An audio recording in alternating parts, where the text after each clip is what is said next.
financial audit in churches and the quarterly report in business.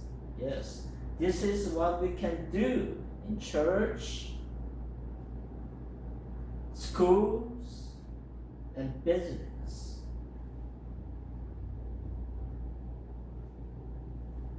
Okay, here's a comparison chart between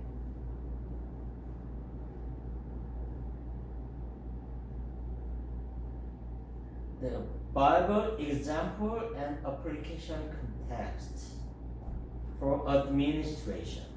Okay, let's see. Planning.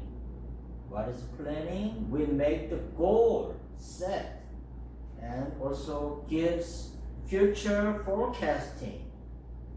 We can find that example in Bible.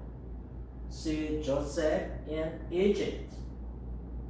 Book of Genesis, chapter 41. You can find many stories about Joseph. It is strategic plan and organization.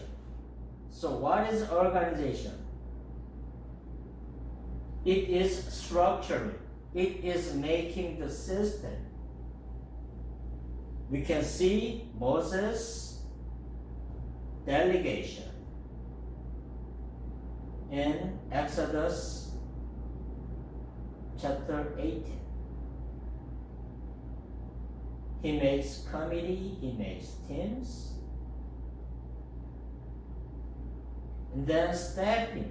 What is staffing? That is recruiting. Recruit people and then training. We can find the example in the Bible. Jesus' disciples, right? Many stories about disciples of Jesus. Book of Gospels. Good example is Mark chapter 3. He recruits disciples. He trains disciples. So it is hiring, training. Then what is directing? Directing is motivation and leading. Okay? You give the reason why people have the behavior, have to pursue for certain goals. That is all about directing.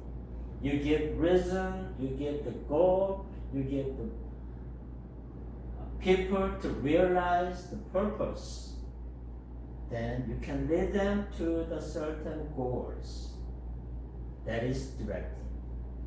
We can see book of Joshua 1, Joshua's leadership.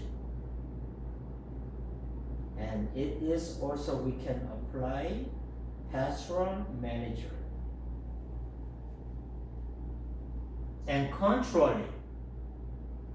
Controlling is monitoring and evaluation. Carefully you watch, you see, you look at what is going on. You found if there's some problem, you correct. If there's good things going on, you encourage this. That is evaluation. We can see many examples in Paul's letter. He was correcting, he was giving monitoring, he was giving evaluation, that is report and assessment.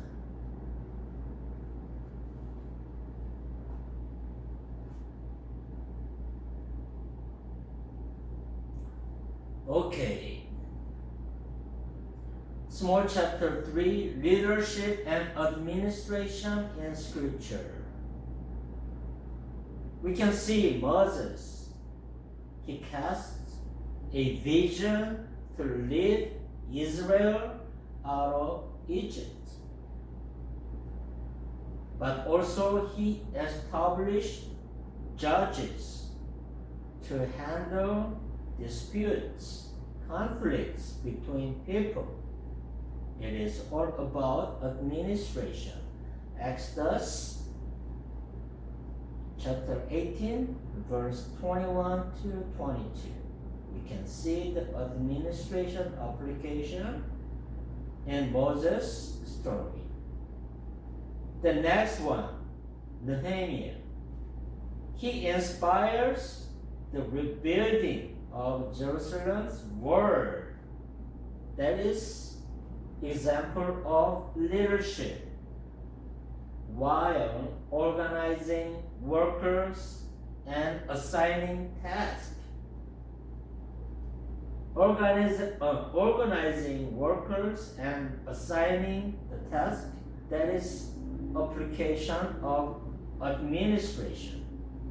We can see Nehemiah chapter 3. And then another good example is about Jesus. He modeled himself as a servant leadership by teaching, guiding, that is leadership of example. But also he organizes the disciples and delegate responsibilities. It is administration. Example. We can see Luke chapter 9, verse 1 to 6.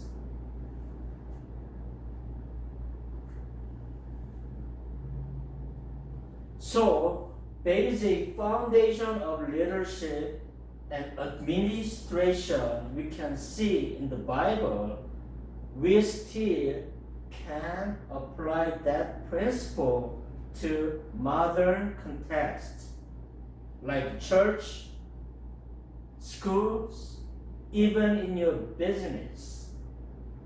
Let's see church, how we can adopt that principle to the church for the leadership and administration. So church, pastors provide vision and spiritual direction to the people, right? Everybody understands, knows it. And but also administration ensures, what is it? Finances, ministries, and volunteers. Those things are properly managed. That's why the church can be run without any obstacles, any problems. So pastor is key role is taken for spiritual leadership and vision, and then also administration of church, which is financially well managed, ministers organized, and volunteers also properly engaged in church activities. So another application we can see is school.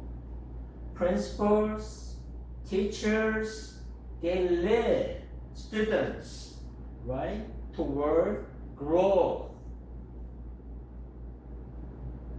While administrations, they do making curriculums, disciplines, and then also find the resources that is structured effectively.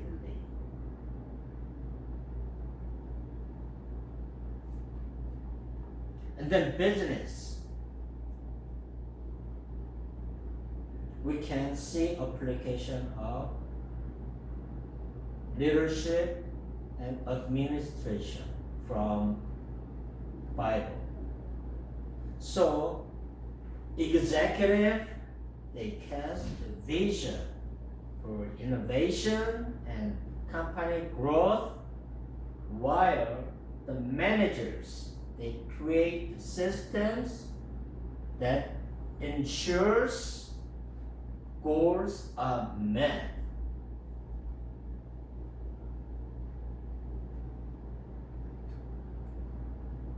So up to now, this is all about chapter 1, Foundations of Leadership and Administration.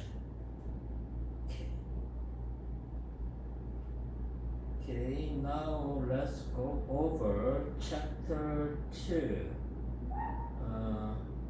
I prepared a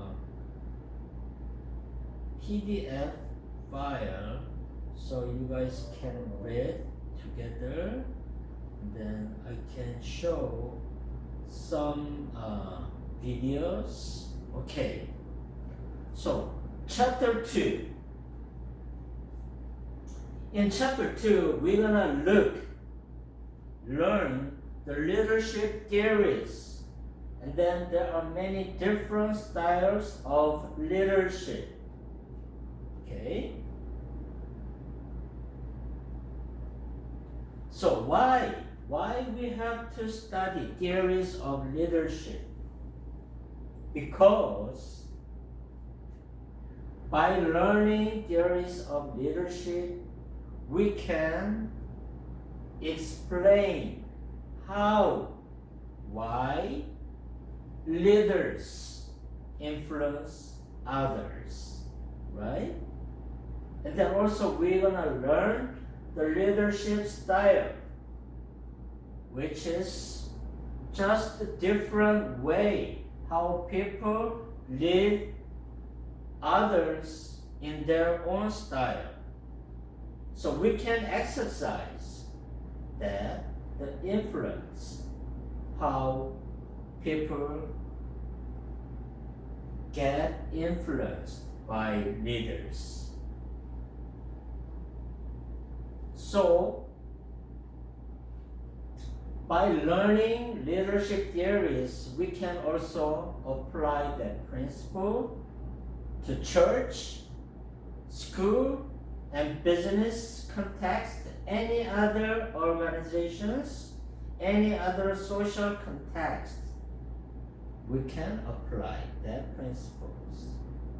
So this theory that guides decision making and relationship and organizational health.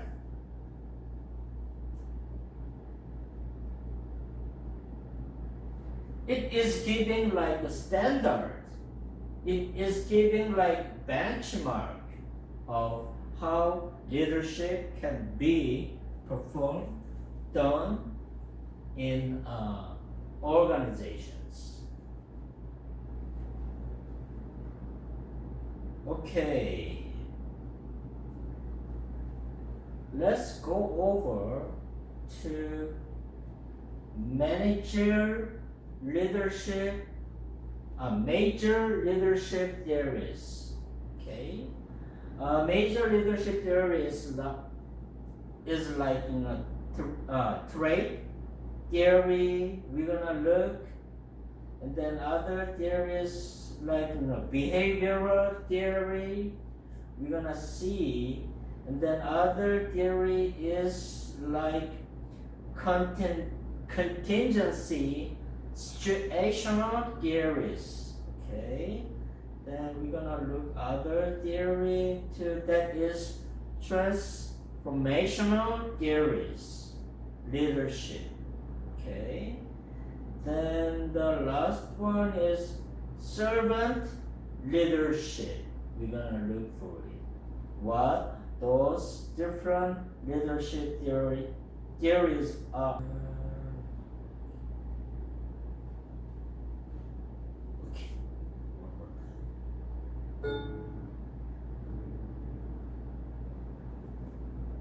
Look at leadership trait theory. In the early 1900s, an organized approach to studying leadership began. The early studies were based on the assumption that leaders are born, not made.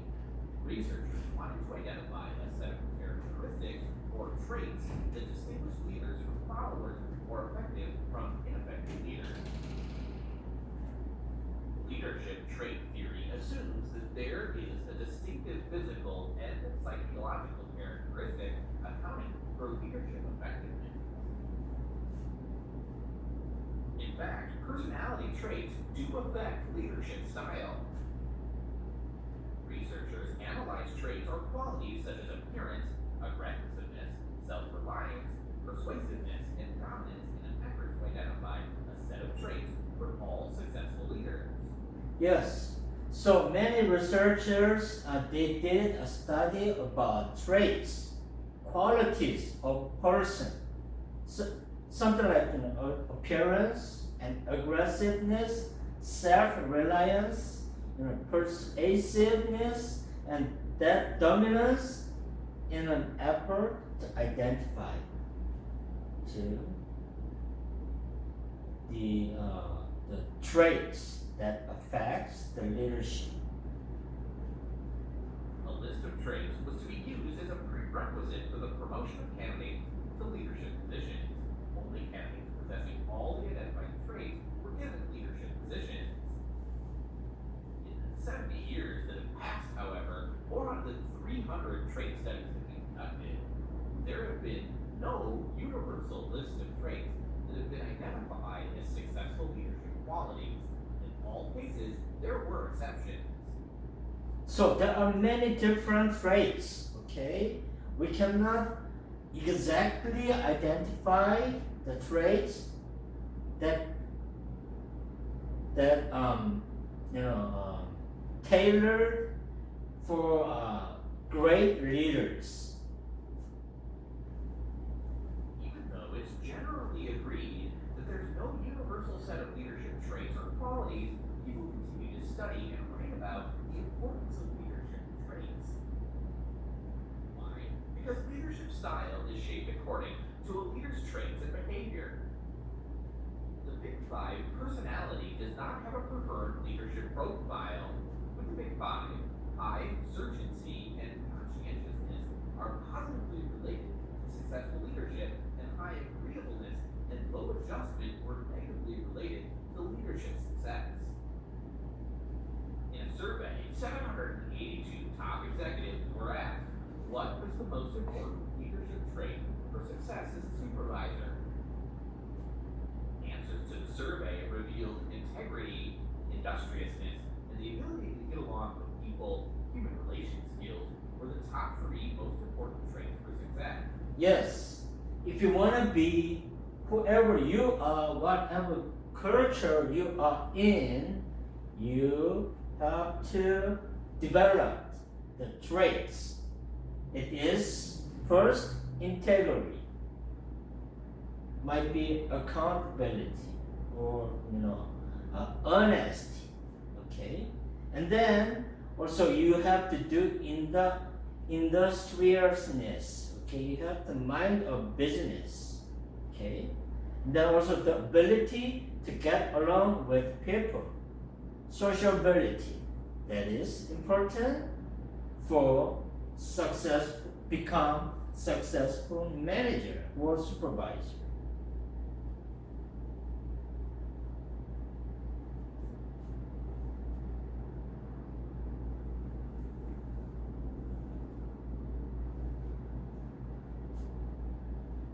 Yes, this is the end of the video, okay? 3 important things. Integrity,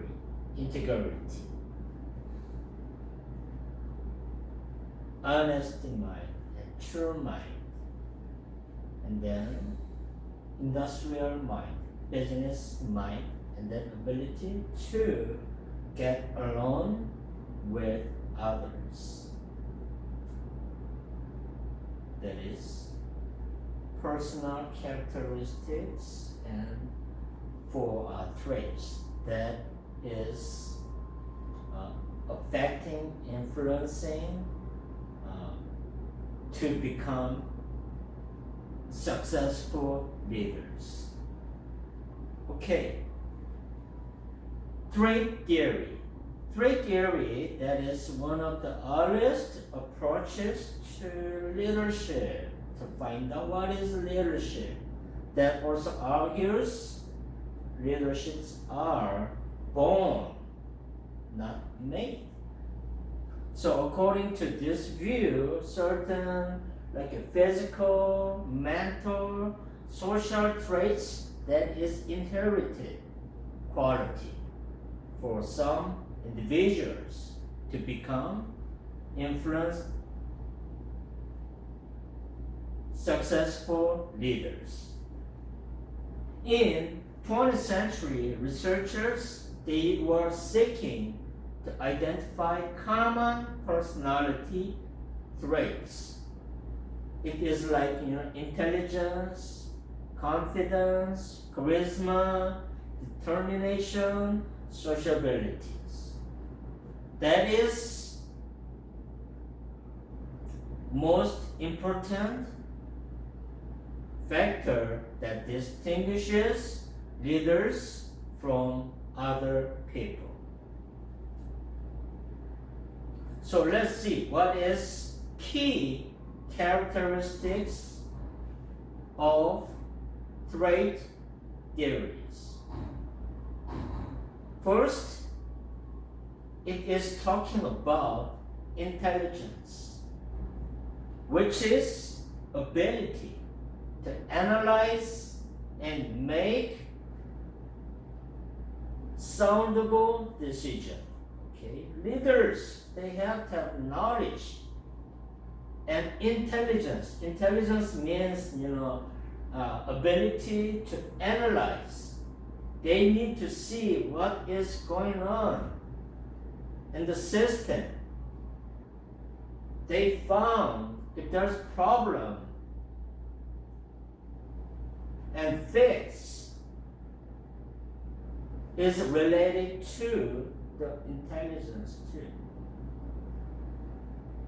So when decision is needed, they make soundable, good, proper decision. That is about intelligence. Not about only knowledge. Okay? It is ability to see things in the system objectively. Okay? Not subjectively. Then they do find any issues and problem, and then they make decision to correct or to support, to promote. That is intelligence. And then another key characteristics we can see in trait theory is self-confidence. What is self-confidence? Okay, whatever ability you have is not actually matter. It is about yourself. Okay, how low, how high, how good,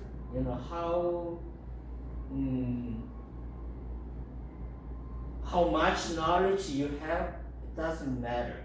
Okay, it is about making sure about yourself. So it is assurance in yourself, your abilities, based on your ability, and then then you make decision. You have confidence about your decision. That is self-confidence. Then other characteristic is determination.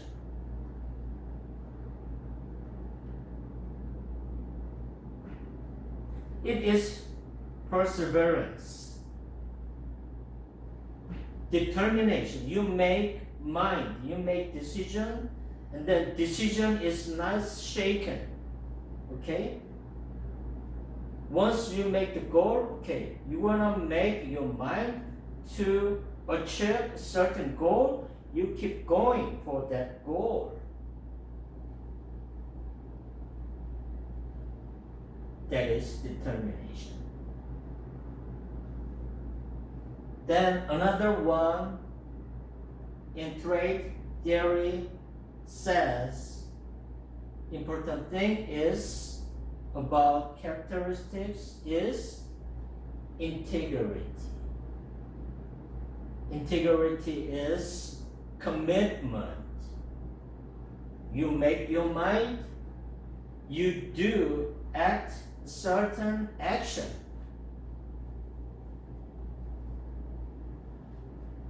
With honest, with moral principles.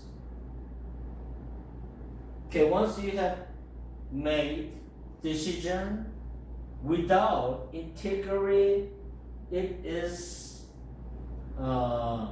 going to a wrong way, not right way. So integrity means whatever goal and then whatever determination, how determine and how commitment goes, you have to go with honest and moral principles. Like moral principle, like basic, standard of our minds. You don't lie to people, right? You don't steal things from others. Yeah, that is basic moral principles. When people need help, you help. You don't talk about someone else's, personal thing with others. That is moral principles. So integrity is very important.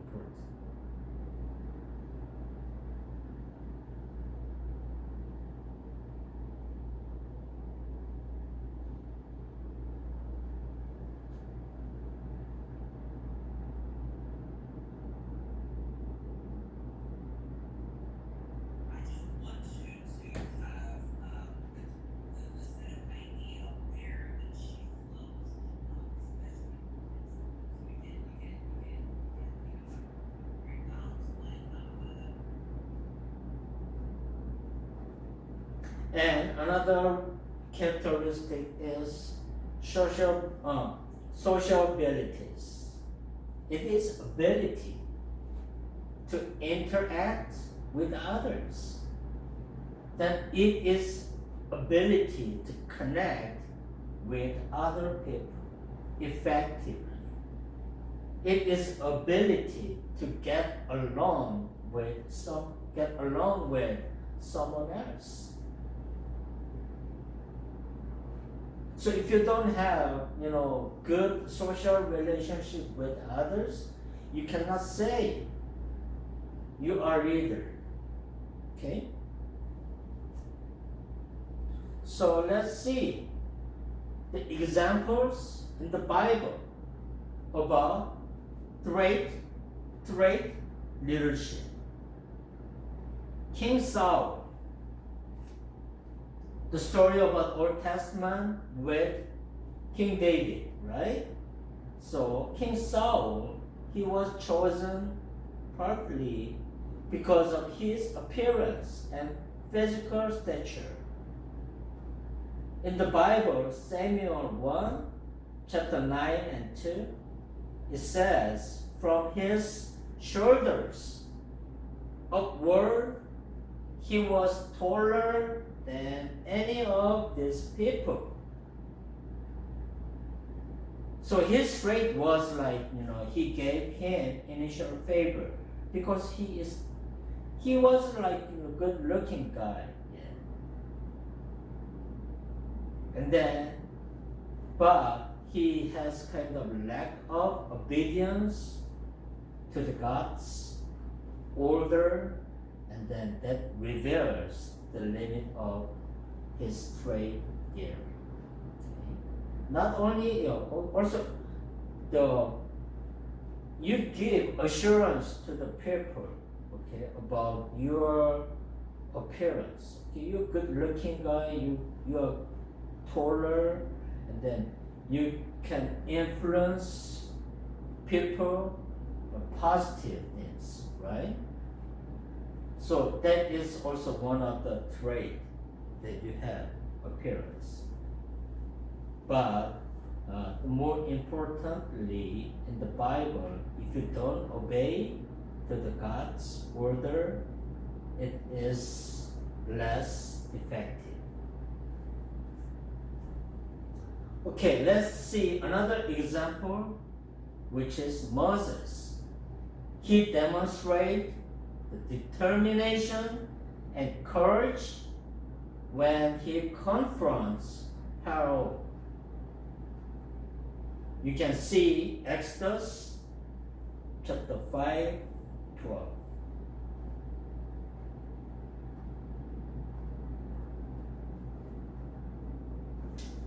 But his early hesitation, Exodus chapter 4 and 10, that shows the leadership is not only about traits, but also about God's empowerment.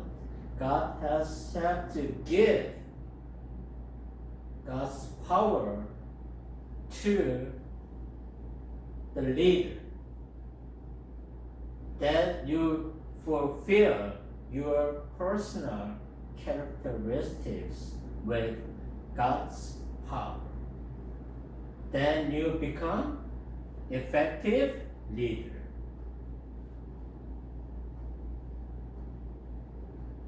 Okay, strength of trait theory. So which trait theory that is provide the benchmark for identifying potential leaders. Benchmark is like kind of standard, okay? So with the trait theory, you can see, okay, which characteristic is becoming standard to become potential leaders, like such as integrity, right?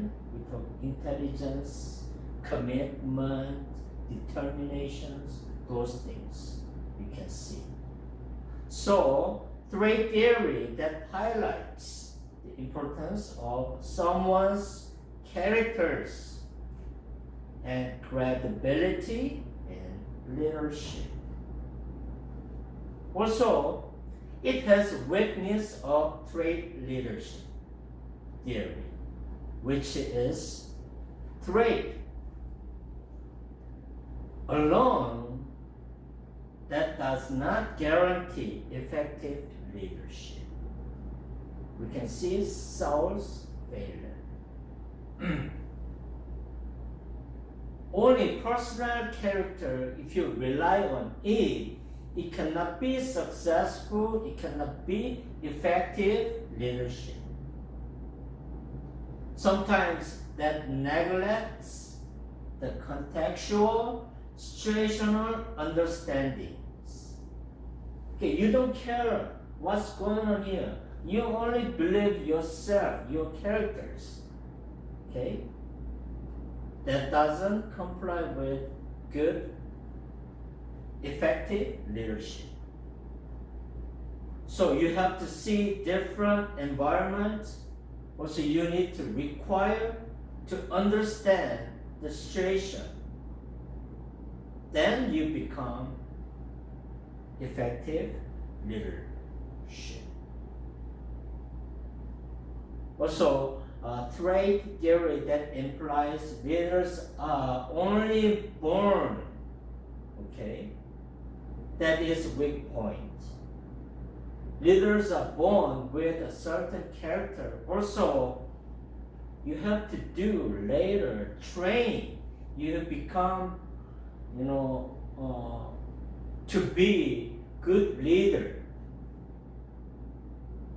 You have to do certain effort to become effective leaders.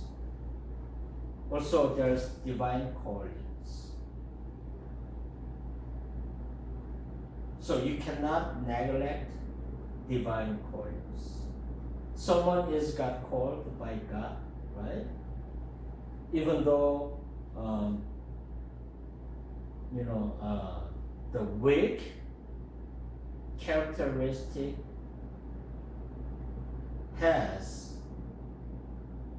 is in someone else's trait, once they called by God, they train themselves, they try to grow, then they try to obey God's order, they try to believe in God's power. Then you become effective leader.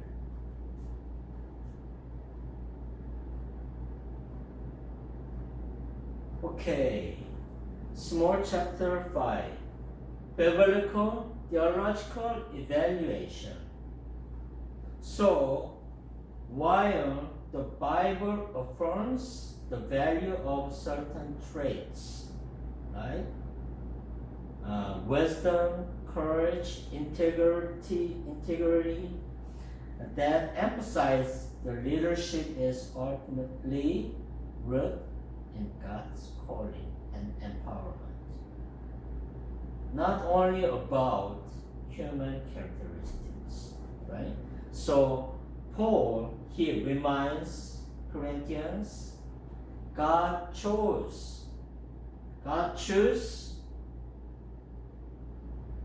what is foolish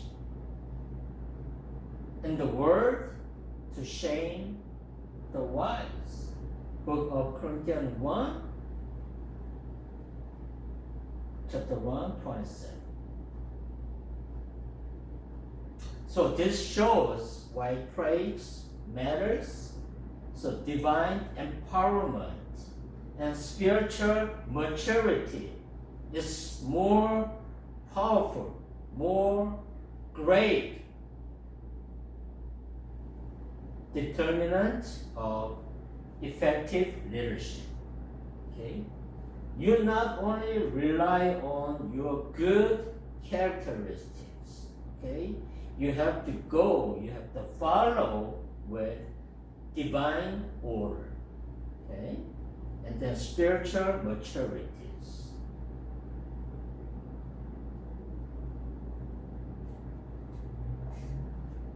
So let's see how we can apply this trait theory.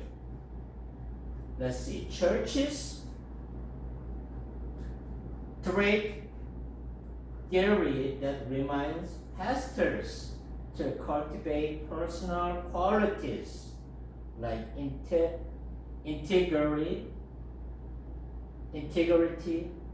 and wisdom, but also he has to caution against relying on his own charismas. Okay? Be careful. You not go along with your own charismas. Okay? Many pastors mistake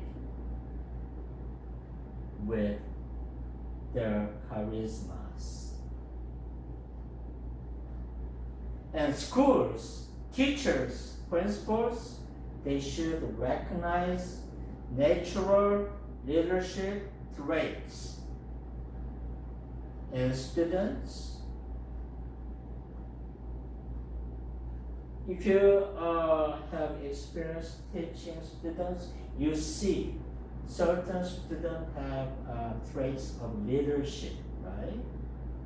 Then you can encourage them, but also you need to provide them the guidance to become effective leaders, like mentors. Also, you have to train them, develop their leadership traits.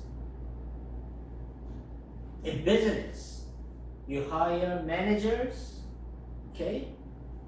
His personality has leadership that is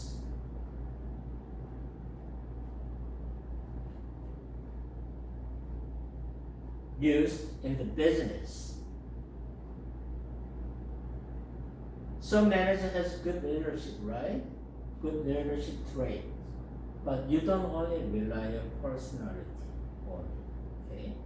Also, ongoing training and development program for leadership is also required. So you always go with personal traits and then other, development programs, mentorings, trains that is required to become effective leader. Then another theory we're gonna look to see what is another theory is that is behavioral theory. Okay, that is arose in mid-20th centuries. It is exactly reaction to trait theory. It is like rather than asking what traits makes leader, but behavioral theory, it asks what do leaders actually do? They just see what they're more focused on the behavior, how leaders act, not inside of leaders' mind or characteristics. Actually, they focused on their behavior. So the leadership is not about innate quality, okay? It is not something inherited inside of leaders, but it is about observable actions and behaviors that can be learned, practiced, developed. So there are the researchers, they are more focused on the behavior of leaders. It can be practiced, developed, it can be learned. So let's see a short video of behavioral leadership theory. Okay. All right.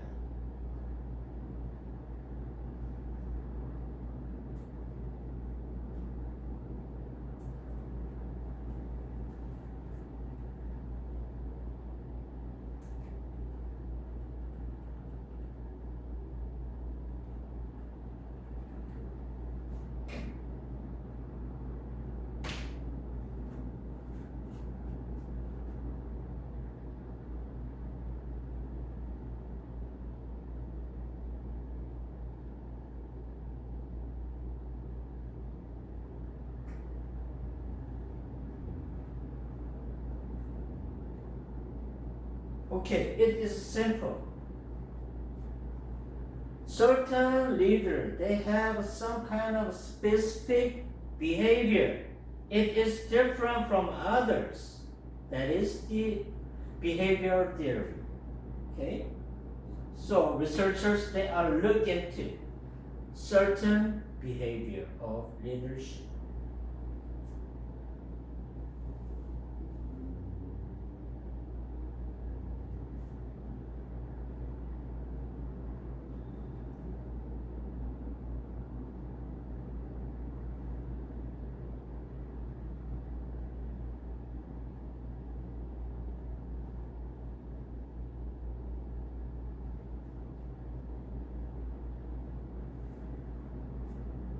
So it is initiating structure, the extent to which a leader defines and structures their role, and those are the subordinates to facilitate goal attainment. So it includes behavior that attempt to organize work work relationships, and the goals.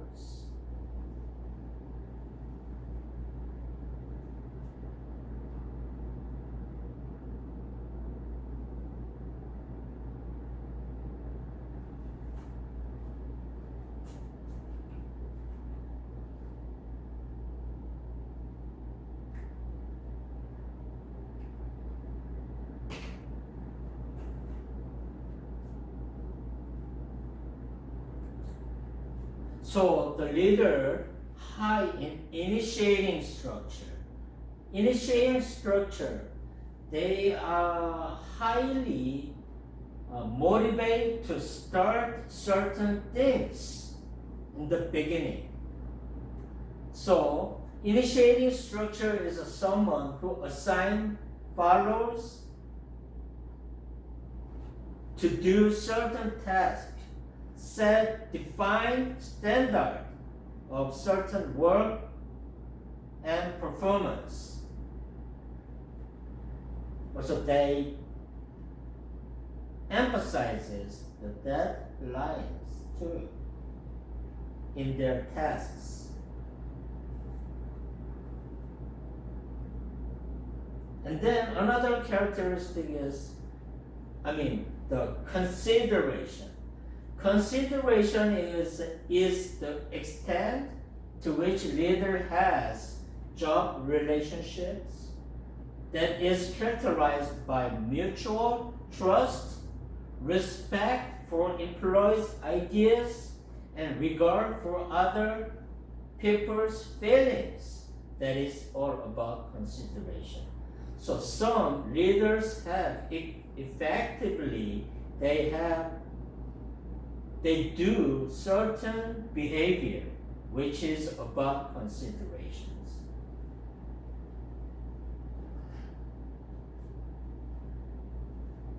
So,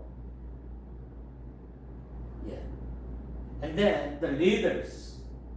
So most of them, they like to work for considerate leaders when asked to indicate most motivate them at work is 66% of US employees that was surveyed mentioned appreciations. So you become considerate leader. Most employees respect, follows your leadership.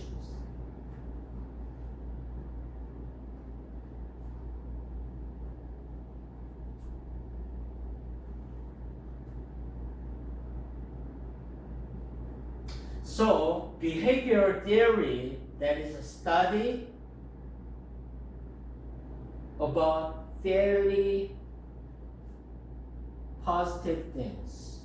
So, paper review found followers of leaders high in consideration were the most satisfied in their jobs.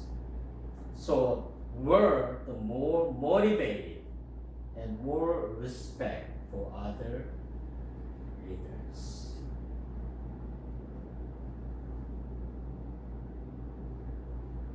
Consideration is, so here, good leader, effective leader, they have consideration and initiating structure is related to become effective leaders in the group performances.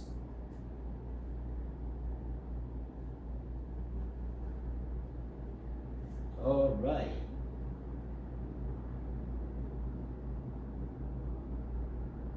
So behavioral theory is become popular with 20th centuries.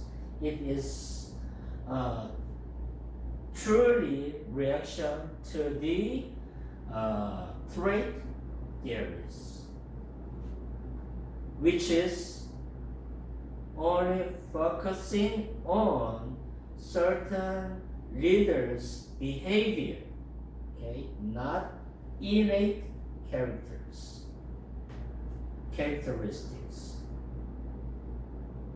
So, what is the definition? Okay, researchers, most notably at Ohio State University and University of Michigan, they identify two broad categories of leadership behavior. One is what? Here, task-oriented behaviors. It is initiating structure. So, effective leaders, they do certain behavior, which is initiating structure. Is defined with roles. Leaders set has definite role, and then they do set the goals of group. They make plan, and then they also monitor the progresses. They always try to maintain the clarity and productivities in the group tasking. Other thing is people-oriented behaviors. What is it? It is consideration. Effective leaders, they try to build the trust. They showing the concerns for well-being of others, and they give encouragement. They help collaborations. So people-oriented behavior is focused on people's moral, loyalty, and teamwork. That influences to become good, effective leaders. So, the best leader, they balance between task-oriented behavior and people-oriented behavior. You not go with 100% task-oriented behavior, okay? You're not going with 100% people-oriented behavior. You have to, well balance both two, task and people. That becomes you as effective leaders.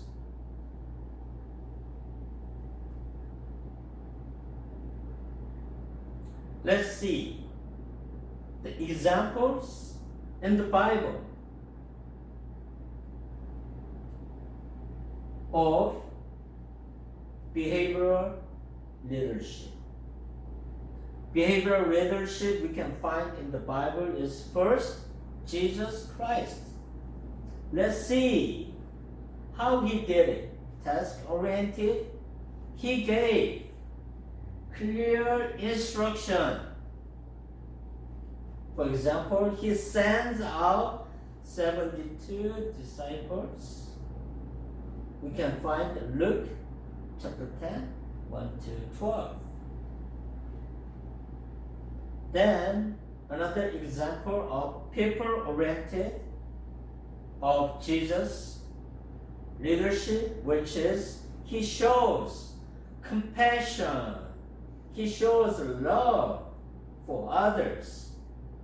He washed his disciples' feet, right? And then he invested in relationship. He washes his disciples' feet. That means he was trying to make relationship with his disciples by showing his compassion and his love for his disciples. It is people-oriented behavior. And then another example we can see is Moses. Task-oriented behavior. He organized Israelites for travel and worship, right? We can see many examples in Exodus, specifically chapter 18 and 25. Also, he did people-oriented behavior for the leadership. He interceded for people before God. He showed deep care for them. He truly cared for his for followers in Israelites. We can see Exodus chapter 32, 11 and 14. And then Paul, he is another good example of behavioral theory, task-oriented and people-oriented. So let's see what is task-oriented he did. He established churches. He wrote a letter of instructions to many churches.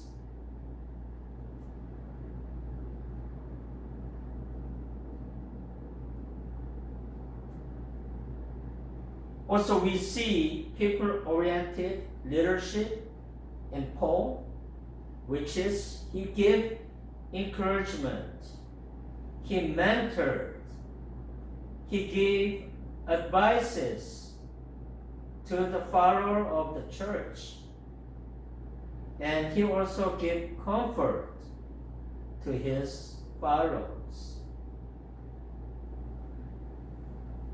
In Thessalonians chapter 2, verse 7 to 8, we can see example of Paul. Here, strength of behavioral theory. First, it can be trainable. You can develop your behavioral leadership. Okay? So that's just leadership can be taught and improved. It is not just inherited inside. Also, it is good point about practical. It can be used in real world settings that provide concrete behavior for leaders to become models. Balanced approaches. So you recognize importance of both productivity and relationships. Productivity is what? About task-oriented behavior. Relationship is what? People-oriented behavior. So you can do good balance between those two behaviors, productivities and relationships. Also, behavioral theory has also weak points. It is too much simplifies leadership. It only the behavior alone may not account for situational challenges. Context blind. So certain style effect has good results, right, in one context, but it doesn't apply to every different contextual. Sometimes it fails in other culture, right? So be careful not to become contextual differences. Also, it has neglects internal factors. You only focus on the productivity and relationship. So you ignore inherent characteristics, internal factors like traits, the values, spiritual calling from God can be ignored if you emphasize too much on behavioral theory.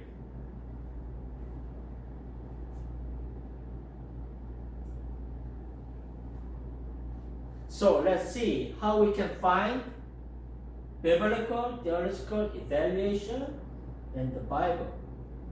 So while behavioral theory emphasizes the leaders do, and Bible emphasizes what leaders are in character.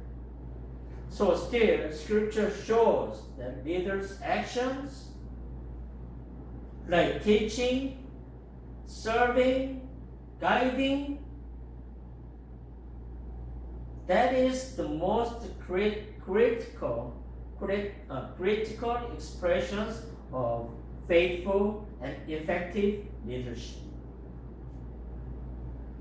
So, Book of James 2:17 reminds us, faith by itself, if it does not have work, is dead.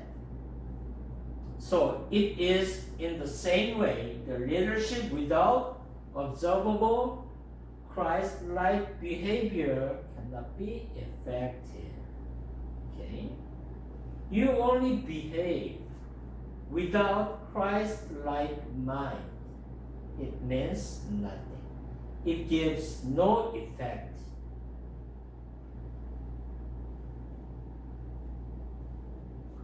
So how we can, small chapter 8, how we can apply that principles in modern context. Churches. So pastors, they should balance between clear preaching administration, that is a tasking, while with shepherding and care. Always pastor, they have to have balance between preaching, administration, and people care. You shepherding the people.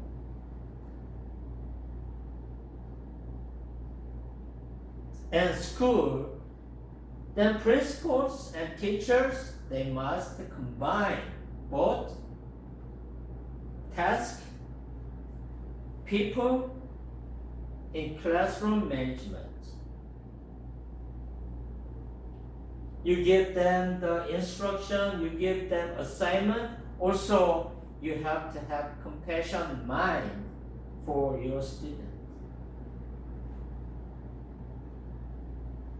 And then another example, application of business is managers. They should meet the goal, right? They do work hard to achieve their goal. That is task-oriented. But also you foster, you give, you initiate to bring healthy, positive work environment in your place.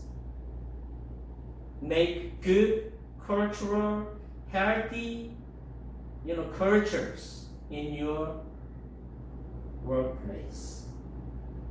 So that is also, you achieve goal, you work hard to achieve goal, task-oriented, while you keep your workplace has good, healthy cultures.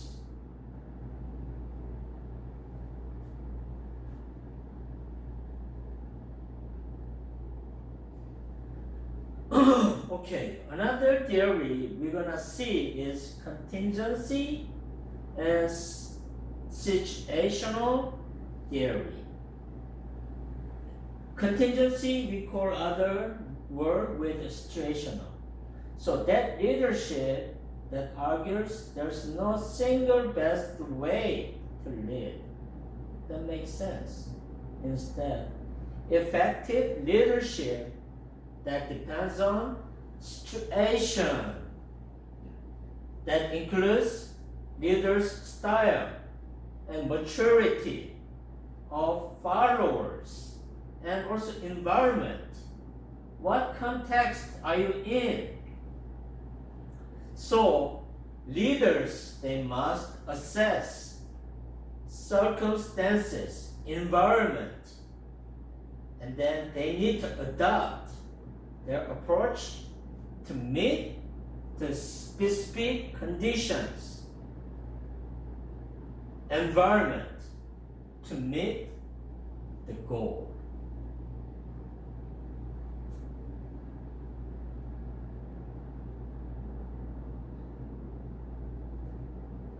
Okay, let's see short video of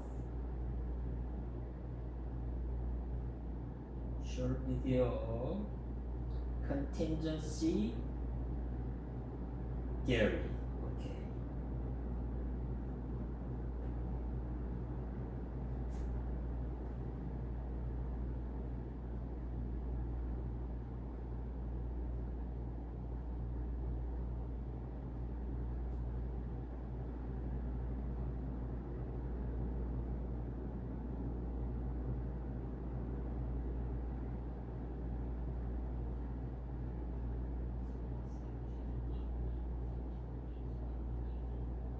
Initiating structure and consideration.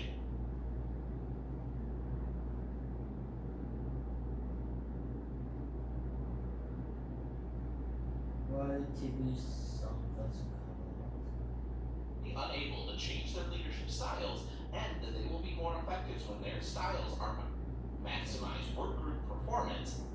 Okay. Let's take a look at the Fiedler's contingency theory of leadership, a situational leadership theory. Fiedler's contingency theory states that in order to maximize work group performance, leaders must be matched to the right leadership situation. More specifically, the first basic assumption of Fiedler's theory is that leaders are effective when work groups they lead perform well.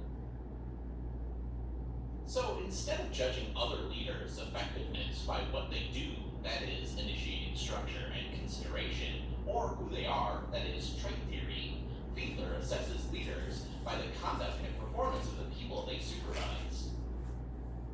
Second, Fiedler assumes that leaders are generally unable to change their leadership styles and that they will be more effective when their styles are matched to the proper situation. This explains why company founders are not always best suited to lead their organizations. When Fiedler refers to leadership style, he means the way that leaders generally behave towards their followers. Do the leaders yell and scream and blame others when things go wrong, or do they correct mistakes by listening and then quietly but directly making their point? Fiedler uses a questionnaire called the Least Preferred Coworker Scale to measure leadership style. When completing the Least Preferred Coworker, or LPC scale, people are instructed to consider all of the people with whom they've ever worked and then choose the one person with whom they've worked the least well. Would you describe your LPC as pleasant, friendly, supportive, interesting, cheerful, or sincere? Or would you describe the person as unpleasant, unfriendly, hostile, boring, gloomy, and insincere? People who describe their LPC in a positive way, scoring 64 and above, have a relationship-oriented leadership style. After all, if they can still be positive about their least preferred coworker, they must be people-oriented. By contrast, people who describe their LPC in a negative way, scoring 57 or below, have a task-oriented leadership style. Given a choice, they'll focus first on getting the job done and second on making sure everyone gets along. Finally, those with moderate scores from 58 to 63 have a more flexible leadership style and can be somewhat relationship-oriented and somewhat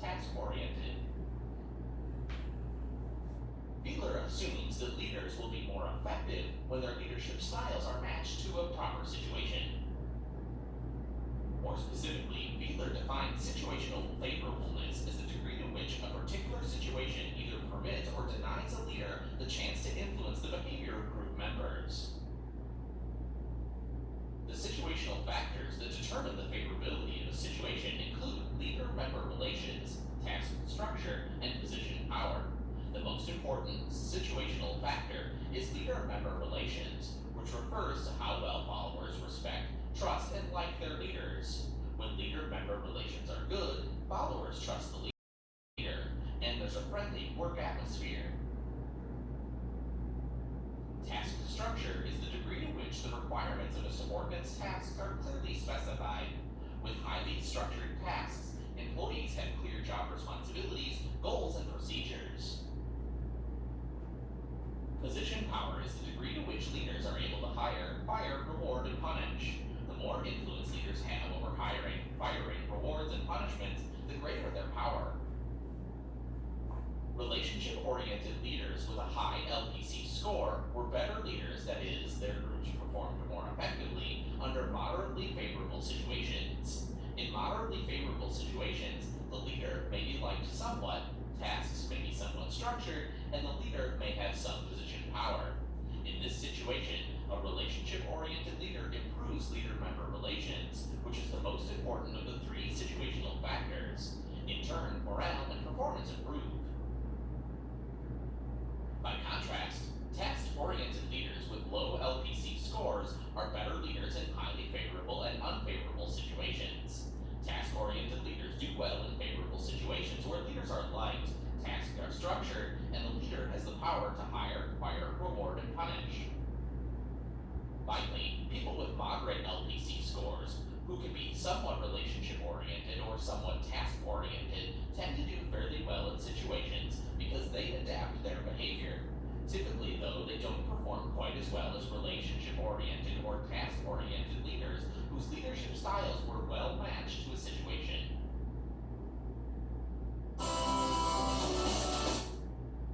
Okay. So contingency situational leadership is all about there's no single best way to lead. Okay? The effective leadership, they have to adapt their leadership to the situation, okay? Their style, the maturity of the followers, and environment. It is becoming good leadership. It is ability to adapt the situation to environment. There are ability to environment. So here, there are two most important model. It is Fiedler's contingency model. Okay, leadership effectiveness is depending on the match between leader's style and the situation. Like, some situation, what is your leadership style is, matching with the situation that makes good results. Okay, it could be your style is like task-oriented leadership or people relationship, oriented leadership. In certain situations, sometimes people-oriented leadership affect more efficiently, or sometimes task-oriented leadership work better than other, people-oriented leadership. So your style is important to work for certain leadership, certain task, environment, and situation. Another one is Hersey and Blanchard's situational leadership model. They emphasize leaders must adjust their style. You adjust your style based on followers' readiness. The readiness means their ability, willingness. Okay? 2 example. Fiddler's contingency. Okay? You have certain style. Sometimes it works with a certain environment. It matches with your style. If not, it doesn't work well. Other theory principle is Hersey and Blanchard theory. That is, you always try to adjust your style to the followers. It is different, right? One is like you style, you don't, you don't adjust. It is fixed, but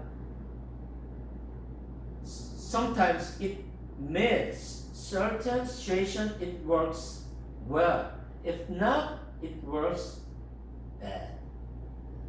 But other theory is you always have to try to adjust your style to the environment and followers. So, key principle of contextual situational is leadership. Effectiveness is depending on context. Leaders must be flexible in their style and in approach to followers. Also, followers' development level, novice experiences that affects how a leader should lead. Okay?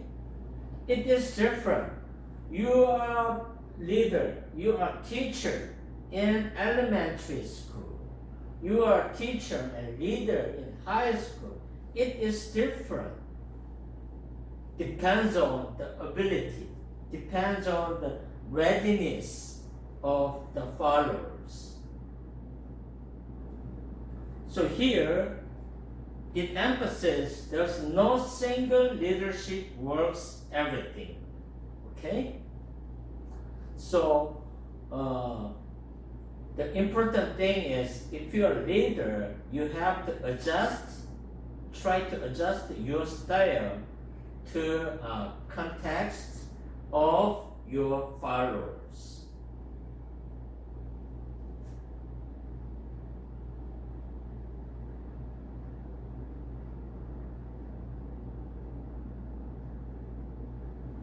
Okay, let's see biblical example of situational leadership.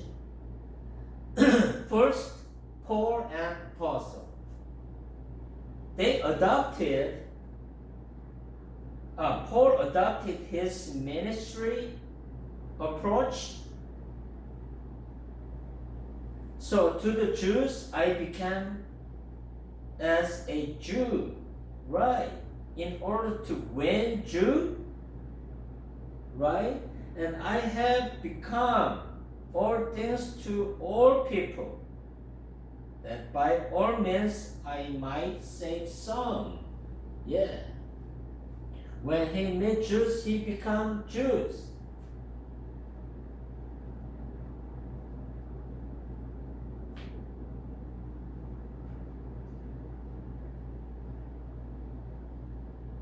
When he met other people than Jews, he became other people.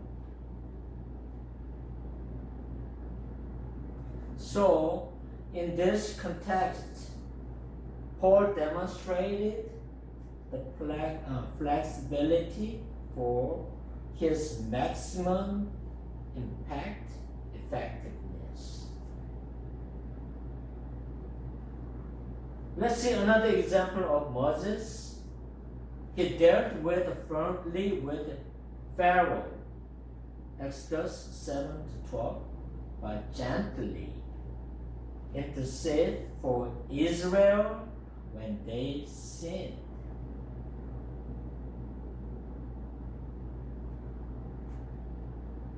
Different context demands different approaches.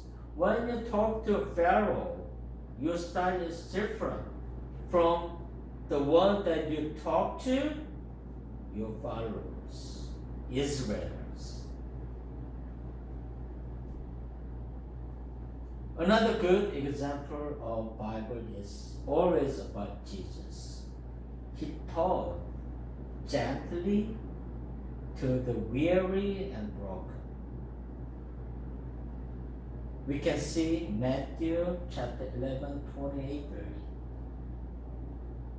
But he approaches differently to Pharisees.